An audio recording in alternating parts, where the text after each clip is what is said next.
Hola, ¿qué tal? Bienvenidos. Qué gusto saludarles. Esto es B7 Noticias. Estaremos repasando los acontecimientos que han sobresalido en la última semana en nuestro país y el mundo. Vamos al avance con los titulares. El presidente Lacalle Pou dijo que Uruguay avanzará firme en su intención de firmar un TLC con China, pese a la oposición de algunos socios del Mercosur. La intendente de Montevideo, Carolina Cose, señaló que si nos abrimos de un día para el otro a China, adiós industria del Uruguay. El ministro de Salud Pública, Daniel Salinas, repasó los acontecimientos históricos de la Jura de la Constitución. El presidente y otras autoridades de gobierno participaron del acto del 18 de julio. 3 personas resultaron gravemente heridas al registrarse una explosión en un edificio del barrio Villa Biarritz. El presidente Lacalle Pou dijo que el error cometido por las autoridades de la Agencia Nacional de Vivienda, que pudo costarle al Estado la pérdida de 400 millones de dólares, amerita un tirón de orejas y no la expulsión de sus jerarcas. La Comisión de Constitución y Legislación del Senado aprobó el proyecto de ley de tenencia compartida con los votos en contra de la oposición. Ahora el tema se discutirá en el plenario. Hallaron un cuerpo calcinado y atado con alambre al costado de una volqueta en el barrio del Cerro.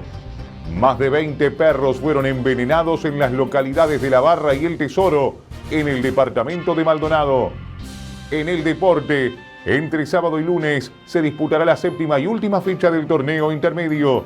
Peñarol y Rentistas jugarán el martes a las 19:30, el pico pendiente por la 6ª fecha, tras el apagón registrado en el Estadio Centenario a poco de finalizar el primer tiempo.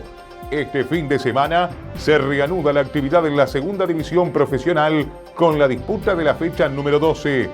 Del ámbito internacional, el presidente de Rusia, Vladimir Putin, responsabilizó a Occidente y sus sanciones por la falta de gas en Europa. Encuestas realizadas en Estados Unidos otorgan al presidente Joe Biden una aprobación del 36%, lo que significa igualar el piso histórico de las mediciones sobre un mandatario norteamericano.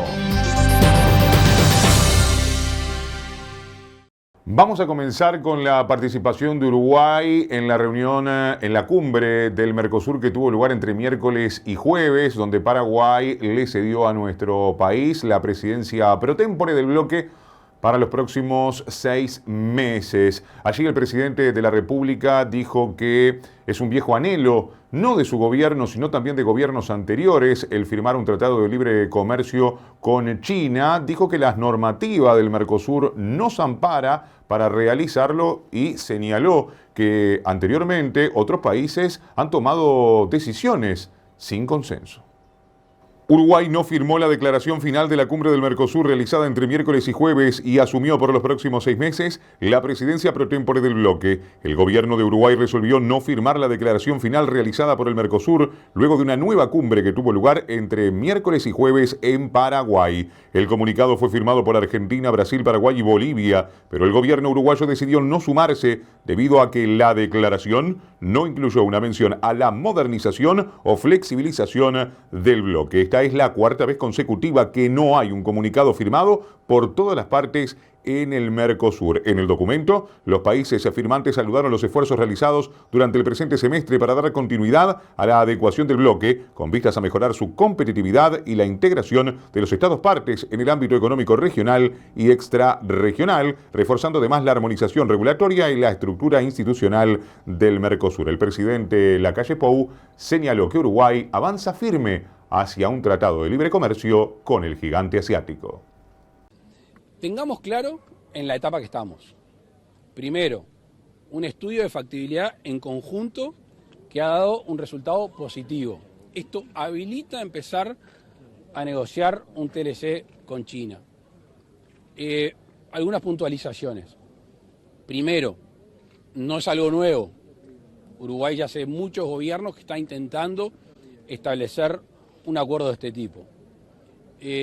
Segundo, nosotros estamos convencidos que nos ampara la normativa del Mercosur. Tercero, ya han habido algunas acciones de otros países que han tomado decisiones por fuera del consenso. Cuarto, Y el otro día en la conferencia yo le decía y se los comento ahora de vuelta. La idea es avanzar en conjunto. El Mercosur tiene mucho más potencia negociadora en conjunto que Uruguay solo. Lo que no está dispuesto Uruguay, y creo que todos los uruguayos somos contestes, a quedarnos quietos. Nosotros tenemos que abrir mercados, tenemos que conseguir laburo para nuestra gente, tenemos que vender nuestro... Espera que termine. Sí. Tenemos que conseguir para generar prosperidad para nuestra gente. Y entonces será con China, después será con otros países. Nosotros le tenemos fe a los uruguayos que cuando salen al mundo le va bien. Entonces tenemos que competir en igualdad de condiciones con otros países que también tienen esos mercados. Entonces yo no le veo una situación tan tirante o tan dramática como se está anunciando. Uruguay abierto al diálogo para la cumbre con esa postura que recién usted señalaba. Ustedes me han visto en todas las cumbres que hasta ahora han sido virtuales comentar hacia dónde va Uruguay. El otro día, cuando lo íbamos a hacer público, antes llamamos a los distintos países. Nadie se puede llamar a sorpresa con lo que Uruguay está tratando de hacer hace mucho tiempo. E insisto, estamos convencidos que el pasado reciente o la historia reciente de algunas acciones de algún socio del Mercosur, más la legalidad vigente, nos habilita a hacerlo. Y el presidente de la República, Lacalle Pou, recibió críticas por parte de la oposición, concretamente de la intendente de Montevideo, Carolina Cose, quien dijo que un tratado de libre comercio no se firma de un día para el otro, hay que negociarlo mucho y muy bien, expresó. Si nos abrimos de un día para el otro, adiós industria del Uruguay, dijo la intendente Carolina Cose. Un TLC no se firma a las apuradas. Se tiene que generar un equipo negociador con experiencia negociadora fuerte, y es un proceso que no puede ser de un día para el otro, que tiene que ser largo, no sé si la palabra es largo, tiene que ser un proceso muy trabajado para, digamos, no desvestir un santo para vestir a otro, ¿verdad? Si nosotros nos abrimos de un día para el otro a China, adiós industria del Uruguay. Entonces, tiene que ser un proceso muy trabajado, con contrapartidas, con procesos de preparación, y tiene que estar muy claro para toda la ciudadanía qué va a sacar Uruguay de esto. Este proceso se está iniciando ahora. Desde el Frente Amplio hay solicitudes o hay conversaciones para participar de ese proceso. El Frente Amplio siempre quiere, no sé si hay una solicitud formal, pero como Frente Amplista quiero decir que tratándose de algo mayor como esto, estamos hablando, en el mundo de dos potencias, Estados Unidos y China.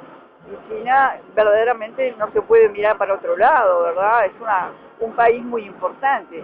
Esto es un acuerdo mayor y parecería razonable que todo el sistema político participara y que fuera un proceso transparente para la ciudadanía, donde quedara, no nos enredemos con tecnicismo y quedara muy claro qué saca Uruguay del acuerdo. El presidente de la República, Luis Lacalle Pou, y autoridades de gobierno nacional, departamentales y otros jerarcas participaron el lunes pasado de un nuevo aniversario, el aniversario número 192, en este caso, de la jura de la Constitución. El ministro de Salud Pública, Daniel Salinas, aprovechó para recordar algunos hitos de aquel acontecimiento histórico. El pasado lunes 18 de julio, el presidente de la República, Luis Lacalle Pou, junto a integrantes del Poder Ejecutivo, presenció el evento que conmemoró un nuevo aniversario de la Jura de la Constitución de 1830. El mandatario estuvo acompañado por el secretario de la Presidencia, Álvaro Delgado, y el prosecretario Rodrigo Ferriz. También participaron ministros de Estado, representantes del Poder Legislativo y del Poder Judicial, jerarcas de organismos públicos, autoridades departamentales, policías, militares y representantes diplomáticos. En su oratoria, en una conmemoración que no se realizaba oficialmente desde el año 2006, Salinas repasó los acontecimientos del hito histórico del año 1830, cuando se juró la primera Constitución que regiría la vida de los orientales. Ante la pregunta de si juraban la nueva Constitución, la multitud respondió: sí, juro. Fue un día de fiesta popular y celebración, dijo el ministro de Estado. El 18 de julio de 1830. Exactamente hace 192 años, en la plaza principal del país, nacía a su vida independiente el Estado de la República Oriental del Uruguay, que debía jurar la nueva Constitución que regiría la vida de los orientales. El Cabildo era la sede de las autoridades desde la época virreinal, y es en este mismo lugar simbólico al que en 1830 llegaron las nuevas autoridades, entre ellas el gobernador provisorio brigadier general Juan Antonio Lavalleja, héroe nacional de la independencia, y junto con él los principales jefes militares claves en la gesta de la independencia, ministros, jefes civiles, integrantes del gobierno y de la sociedad. Algunos de ellos habían asistido a la misa que con un Te Deum brindó el padre Larrañaga. En algunos cuadros que simbolizan y representan la época, como el de Juan Manuel Blanes, se ven flamear banderas de lo que sería nuestro nuevo país, con las 9 franjas que representaban los 9 departamentos en los que se dividía políticamente nuestro territorio. A la pregunta si juraban la nueva Constitución, en nombre de Dios y la patria, la multitud respondió: sí, juro, pues así se estilaba allí donde nacía una república. Y luego de ello tronó el cañón del viejo fuerte de San José con una salva de 21 cañonazos, anunciando que la Constitución de la República había sido jurada. Fue un día de fiesta popular y de celebración, y por ello hoy celebramos este nuevo aniversario del comienzo de la vida democrática del Uruguay. Y el presidente de la República, Luis Lacalle Pou, se refirió también entre semana a la situación generada en la Agencia Nacional de Vivienda, donde un error jurídico le pudo ocasionar al Estado una pérdida de 400 millones de dólares. Tirón de orejas, dijo el presidente de la República, Lacalle Pou, para los jerarcas de la Agencia Nacional de Vivienda, pero a su entender no da para roja. A ver, primero, yo creo que se cometió un error. Hay que aceptar los errores, porque si no se aceptan los errores, es la primera forma de no poder corregirlos. ¿El error cuál fue? Un tema de tiempos. Se tendría que haber hecho antes. ¿Se hizo en tiempo y forma? Sí, se hizo. Debió de haberse anticipado antes. Ese es el error. A ver, como se decía cuando éramos chiquilines, tirón de oreja. No da para roja. Roja da si no hubieran presentado un proyecto, si no se pudiera haber arreglado o enmendado esta situación. Indudablemente que otro de los temas de la semana fue la discusión sobre el proyecto de ley impulsado por el gobierno de corresponsabilidad en la crianza de niños y adolescentes en nuestro país, lo que también se denomina como tenencia compartida. La discusión se llevó, o la aprobación, mejor dicho, en este caso, en la Comisión de Constitución y Legislación del Senado. Fue aprobado con 5 votos a favor de legisladores oficialistas y 2 que se opusieron. Quienes se opusieron fueron los legisladores del partido justamente del Frente Amplio, Enrique Rubio y José Carlos Maía. Ahora, tras su aprobación en la Comisión del Senado, será discutido en el plenario. Quienes hablaron fueron los legisladores del Partido Nacional, Carmen Aciaín, reiteramos que votaron a favor de este proyecto, y el senador del Frente Amplista, José Carlos Maía, el Frente Amplio, se opuso al proyecto de ley. Las modificaciones fueron muy escasas. Una fue la tan mentada omisión de un artículo que quedaba como que se derogaban causales de pérdida de la patria potestad, cuando evidentemente eso fue un olvido, o sea que se incluyó, no hubo el más mínimo inconveniente en hacerlo. Consultada sobre las diferencias de la coalición en la Cámara de Diputados, Aciaín restó trascendencia al tema. Yo lo comprendo porque es un tema sumamente delicado, en que uno antes de decidirse al voto tiene que calibrar perfectamente que, bueno, yo estoy asegurando que interviene el juez, que el niño es escuchado siempre, que su opinión es tenida en cuenta, pero que además va a estar defendido por un abogado defensor que queda elevado a la categoría de parte, que ese abogado defensor tiene muchas responsabilidades e informes que cumplir y deberes. Entonces, cerciorarse de que después de cumplido toda una serie de parámetros, bueno, sí, esta es la mejor solución. El Frente Amplio votó en contra del proyecto. Se atendió la crítica que estábamos haciendo, que era muy fuerte de nuestra parte, en relación a que no se consideraba la eliminación automática de la patria potestad cuando había condenas por delitos contra niñas, niños y adolescentes y en otras situaciones familiares. Pero se mantuvo la esencia del proyecto y por lo tanto tenemos una diferencia enorme. Nos parece que es un retroceso muy importante de la legislación en el Uruguay, que esto no está construido desde el punto de vista de la defensa de los derechos de niñas, niños y adolescentes, sino que está hecho con una mirada muy de adultos. El proyecto de ley de tenencia compartida se considerará el 2 de agosto en el Senado y luego pasará a estudios de la Cámara de Diputados.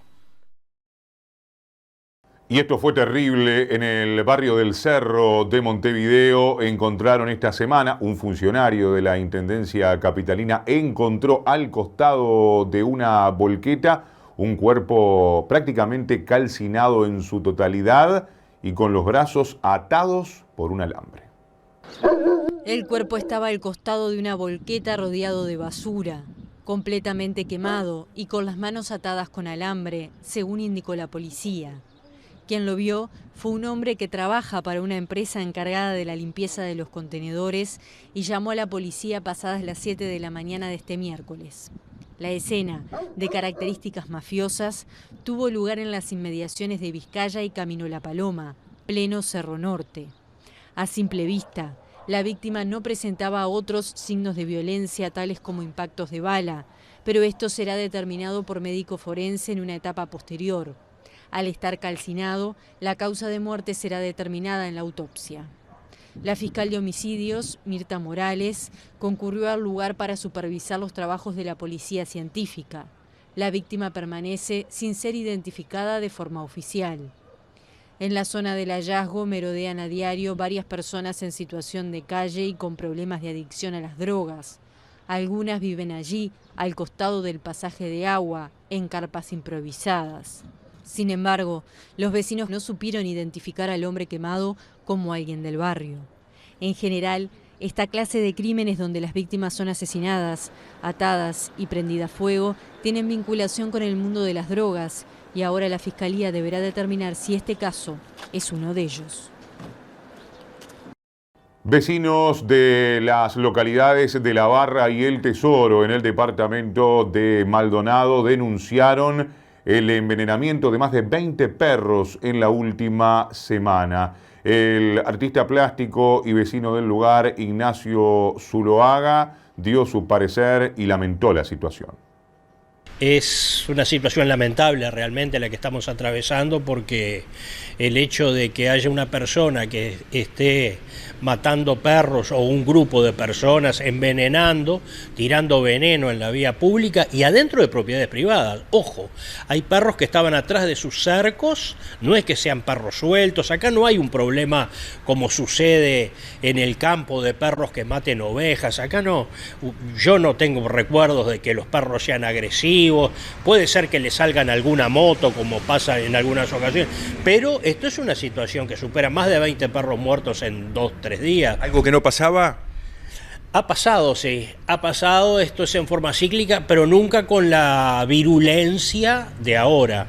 Ahora hay una preocupación real, porque aparte aparecieron muchas aves muertas envenenadas también, comadrejas, o sea que han tirado una cantidad de veneno por ahí, no sabemos bien dónde. ¿Toda en la zona? En la zona. ¿En un mismo barrio? En La Barra y El Tesoro, en un entorno de unas 10 manzanas, por decirlo de alguna manera, lo que sabemos hasta ahora, y tenemos el temor y la preocupación de que esto no pare. Y aparte hay una persona con insanía mental, evidentemente, que está haciendo esto. Mañana se va a ir a la policía y se va a hablar con las autoridades de aquí de la comisaría de la Barra y a ver si se hace una investigación, porque esto es algo que hay que investigar. A mí me tiene sorprendido, porque un perro envenenado, 2, es lamentable, pero estamos hablando de 20 sistemáticos, todas las noches están saliendo a tirar veneno. Esto ya creo que es la tercera noche consecutiva que aparecen perros muertos.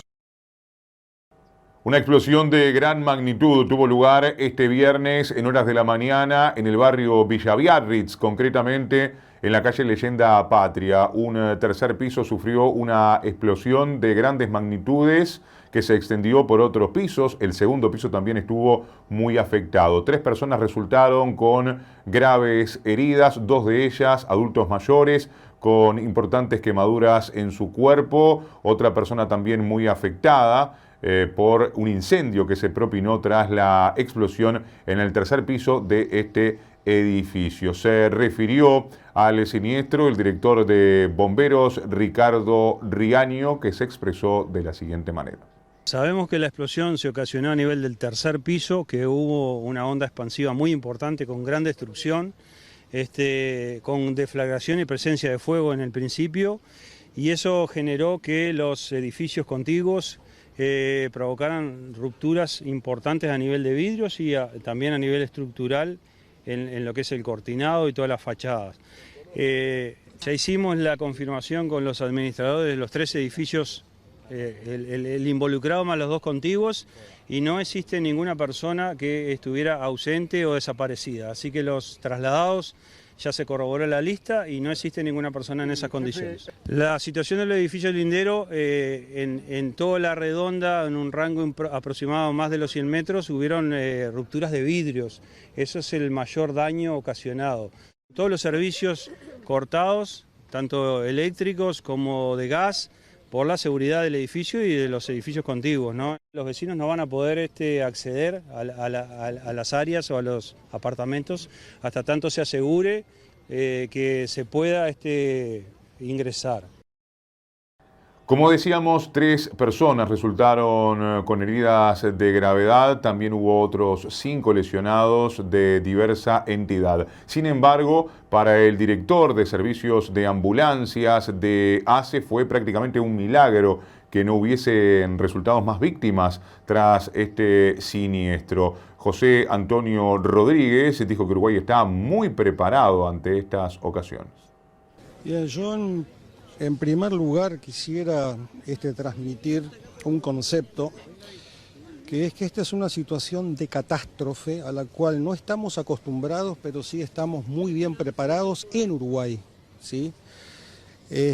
Quisiera destacar la excelente respuesta, la rapidez de la respuesta y de la coordinación que hubo en la actuación. No está clara aún la causa de por qué se produjo. Eso queda en la órbita de bomberos, ¿sí? Pero desde el punto de vista sanitario se recibe la alerta de una situación de catástrofe y se pone en marcha un protocolo que ya está establecido, ¿sí? El primer respondedor siempre es bomberos, ¿sí?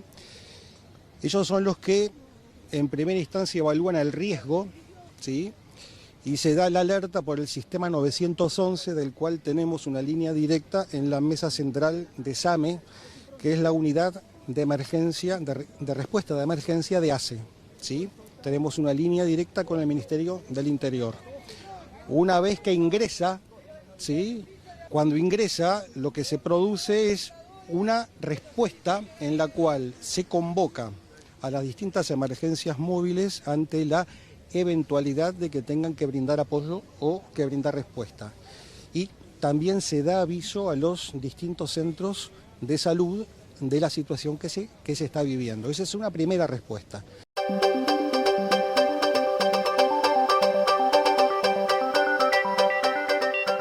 El presidente de Rusia, Vladimir Putin, responsabilizó a Occidente y las sanciones por falta de gas en Europa. Putin trató de responsabilizar a la Unión Europea, que ve posible que Rusia para el próximo invierno corte el suministro de gas.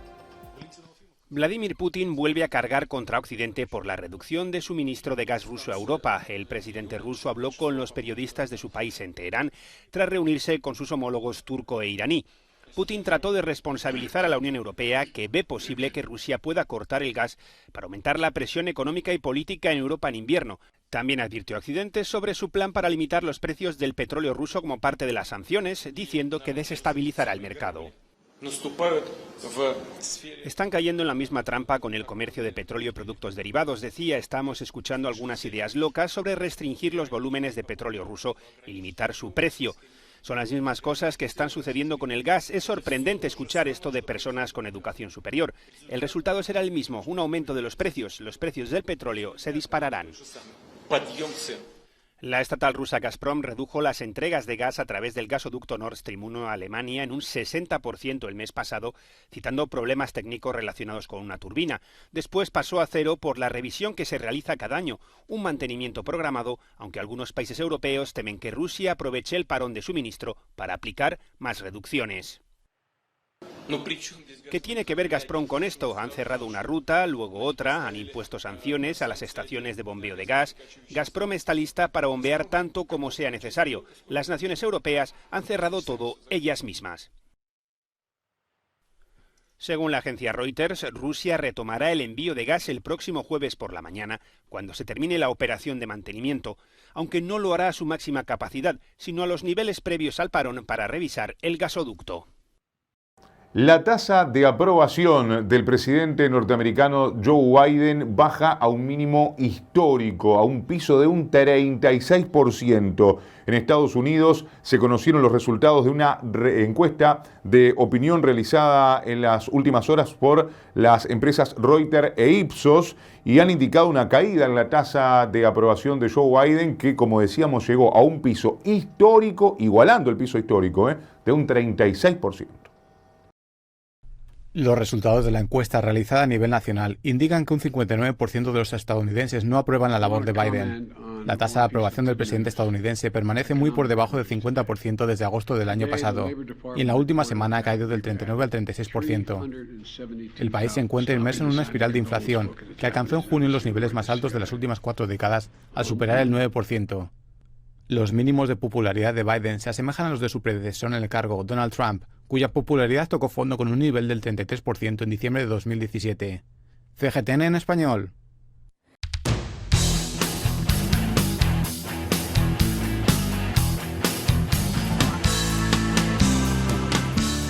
Momento de nuestra sección deportiva en B7 Noticias. Entre sábado y lunes se va a disputar la séptima y última fecha del torneo intermedio en la primera división del fútbol uruguayo, esperando por lo que suceda el próximo martes, que se jugará el cierre de la sexta fecha, porque el Consejo de Liga resolvió prácticamente por unanimidad que a las 7:30 de la tarde del martes en el Centenario se dispute todo el segundo tiempo y unos minutitos que le quedaban a la primera parte al partido de Peñarol y Rentistas, que quedó trunco el pasado miércoles ante un apagón que afectó el Estadio Centenario. Estos son los partidos de la séptima fecha que se va a jugar, reiteramos, entre sábado y lunes, destacando los compromisos de los grandes. Peñarol jugará con Albion de visita este sábado a las 15 horas en el Saroldi, mientras que Nacional recibirá el domingo en el Gran Parque Central a Boston River.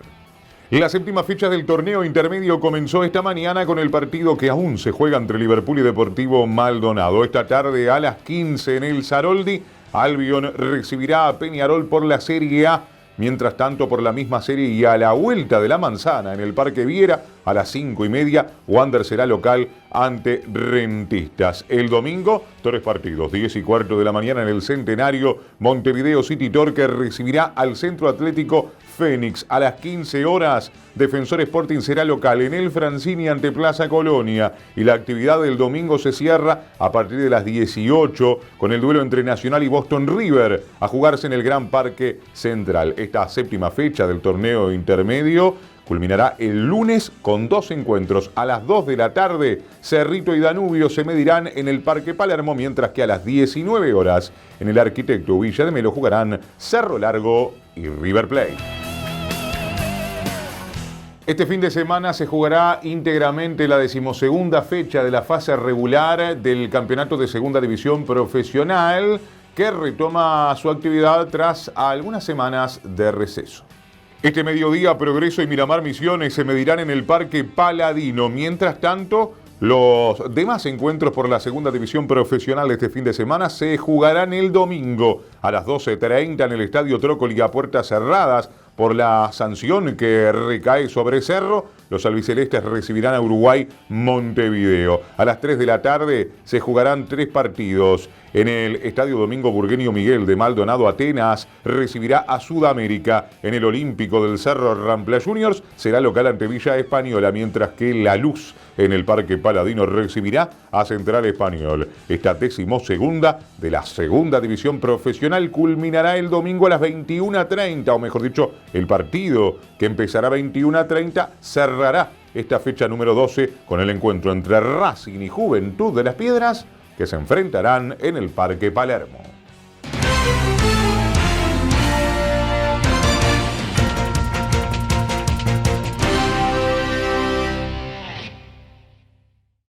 Hemos llegado al final de la primera edición de B7 Noticias. Aquí los acompañaremos cada semana con el repaso, con el resumen de los acontecimientos más sobresalientes de nuestro país y el mundo. Quien les habla, Guillermo Trasante, les agradece la atención dispensada. Los esperamos en nuestra próxima edición. Muchas gracias.